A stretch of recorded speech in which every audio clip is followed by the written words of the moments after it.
ದುರಂದರ್ the revenge.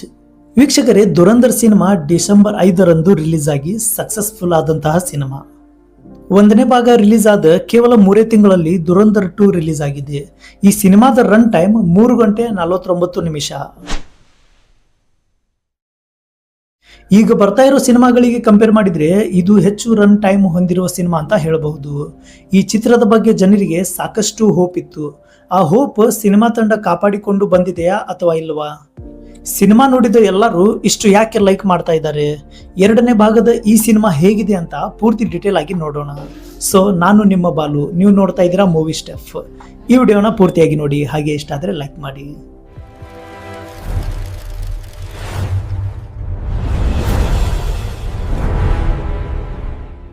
ದುರಂದರ್ ಸಿನಿಮಾದ first part climax ನಲ್ಲಿ ಹಮ್ಜಾ ಅಲಿ ಮಜಾರಿ ರೆಹಮಾನ್ ದಕಾಯತ್ನ ಹತ್ಯೆ ಮಾಡುತ್ತಾರೆ. ಅಂದ್ರೆ ಫಸ್ಟ್ ಪಾರ್ಟ್ ನಲ್ಲಿ ಹಮ್ಜಾ ಅಲಿ ಮಜಾರಿ ಪಾತ್ರದಲ್ಲಿ ನಟಿಸಿದ ಹೀರೋ ರೆಹಮಾನ್ ದಕಾಯತ್ ಪಾತ್ರದಲ್ಲಿರುವ ದೊಡ್ಡ ವಿಲನ್ ಹತ್ಯೆ ಮಾಡುತ್ತಾನೆ. ಆ ಬಳಿಕ ನಡೆಯುವ ಕತೆ ದುರಂದರ್ 2.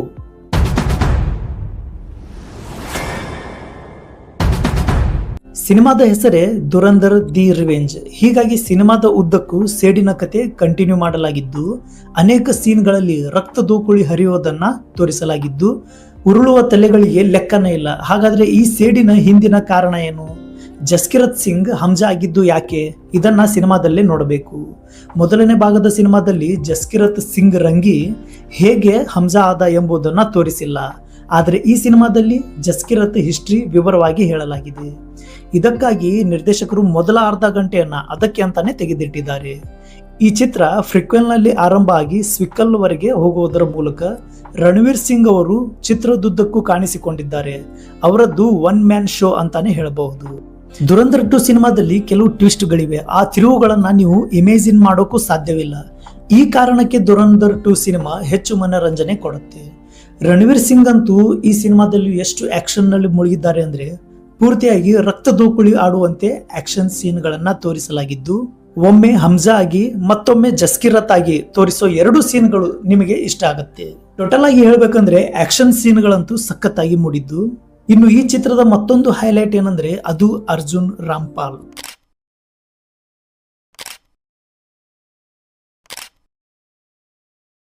ದುರಂದರ್ ಮೊದಲನೇ ಭಾಗದಲ್ಲಿ ಅಕ್ಷಯ್ ಖನ್ನಾ ಹೇಗೋ, ಈ ಭಾಗದಲ್ಲಿ ಅರ್ಜುನ್ ರಾಮ್ಪಾಲ್ ಅವರು ICS ಮೇಜರ್ ಇಕ್ಬಾಲ್ ಆಗಿ ಕಾಣಿಸಿಕೊಂಡಿರುವ ಅರ್ಜುನ್ ರಾಮ್ಪಾಲ್ ಅವರು, ಇವರ ಪಾತ್ರಕ್ಕೂ ಸಾಕಷ್ಟು ತೂಕ ಇದೆ. ಇನ್ನು ಬೇರೆ ಪಾತ್ರಕ್ಕೆ ಕಂಪೇರ್ ಮಾಡುವುದಾದ್ರೆ SP ಚೌಧರಿ ಇಸ್ಲಾಂ ಪಾತ್ರದಲ್ಲಿ ಸಂಜಯ್ ದತ್ ನಟಿಸಿದ್ದಾರೆ.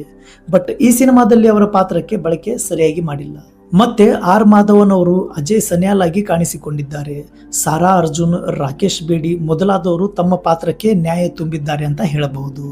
ಶಾಶ್ವತ್ ಸಜ್ದೇವ್ ಹಿನ್ನೆಲೆಯಲ್ಲಿ ಬಂದ ಸಂಗೀತ ಸಿನಿಮಾದ ವ್ಯಾಲ್ಯೂ ಇನ್ನಷ್ಟು ಹೆಚ್ಚು ಮಾಡುತ್ತೆ.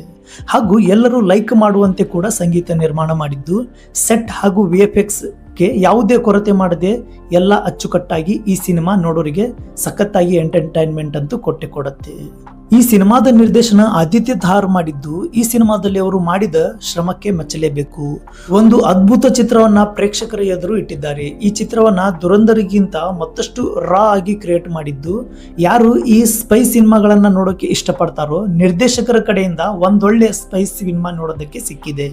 ಭಾವನಾತ್ಮಕ ವಿಷಯಗಳಿಗೆ ಯಾವುದೂ ಕೂಡ ಹೆಚ್ಚು ಆದ್ಯತೆ ನೀಡಲಾಗದೆ ಹಲವು ನೈಜ ಘಟನೆಗಳನ್ನ ಕಾಲ್ಪನಿಕ ಕಥೆಯಲ್ಲಿ ತೋರಿಸಿದ್ದು, ಮೋದಿ ಪ್ರಧಾನಿಯಾಗಿ ಅಧಿಕಾರ ಸ್ವೀಕಾರ ಮಾಡಿದ್ದನ್ನ ಹಾಗೂ ನೋಟ್ ಬ್ಯಾನ್, ಸರ್ಜಿಕಲ್ ಸ್ಟ್ರೈಕ್ ಸಂದರ್ಭದಲ್ಲಿ ಮೋದಿ ಮಾತನಾಡಿದ ನೈಜ ವಿಡಿಯೋ ಕೂಡ ತೋರಿಸಲಾಗಿದೆ. ಆದಿತ್ಯ ಧಾರ್ ಅವರು ನೋಟ್ ಬ್ಯಾನ್ ಹಿಂದಿನ ಕಾರಣವನ್ನು ಈ ಕಥೆಗೂ ಲಿಂಕ್ ಮಾಡಿದ್ದು, ಈ ರೀತಿಯ ಹಲವು ಘಟನೆಗಳನ್ನ ತೋರಿಸಲಾಗಿದೆ. ಆದರೆ ಇದರಲ್ಲಿ ಯಾವುದು ನೈಜ ಘಟನೆ, ಯಾವುದು ಕಾಲ್ಪನಿಕ ಎಂಬುದು ಕನ್ಫ್ಯೂಷನ್ಗೆ ಉತ್ತರ ಸಿಗೋದಿಲ್ಲ.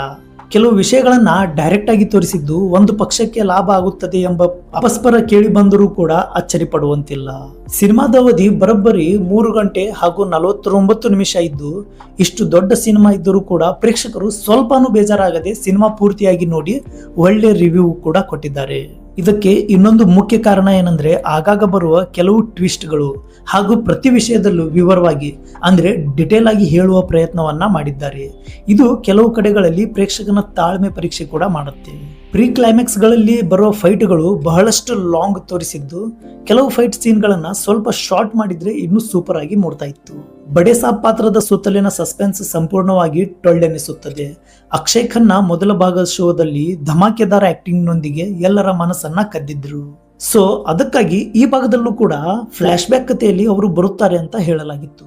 ಬಟ್ ಎಲ್ಲರಿಗೂ ಡಿಸಪಾಯಿಂಟ್ ಆಗಿದ್ದೇನಪ್ಪಾ ಅಂದ್ರೆ ಈ ಸಿನಿಮಾದಲ್ಲಿ ಅವರು ಪೋಸ್ಟರ್ಗೆ ಮಾತ್ರ ಸೀಮಿತ ಆಗಿದ್ದಾರೆ ಅನ್ನೋದು ಬೇಸರದ ವಿಷಯ.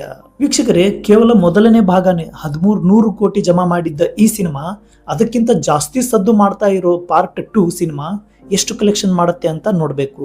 ಹಾಗೂ ಈ ಎರಡನೇ ಭಾಗದಲ್ಲಿ ನಟಿಸಿರುವ ಮೇನ್ ಕ್ಯಾರೆಕ್ಟರ್ಸ್ ಗಳ ಸಂಭಾವನೆ ಎಷ್ಟಿರಬಹುದು ಅಂತ ನೋಡ್ಬೇಕು ಅಂದ್ರೆ ಈ ಕೆಳಗಡೆ ಕಾಮೆಂಟ್ ಬಾಕ್ಸ್ ನಲ್ಲಿ ಸ್ಯಾಲರಿ ಅಂತ ಟೈಪ್ ಮಾಡಿ.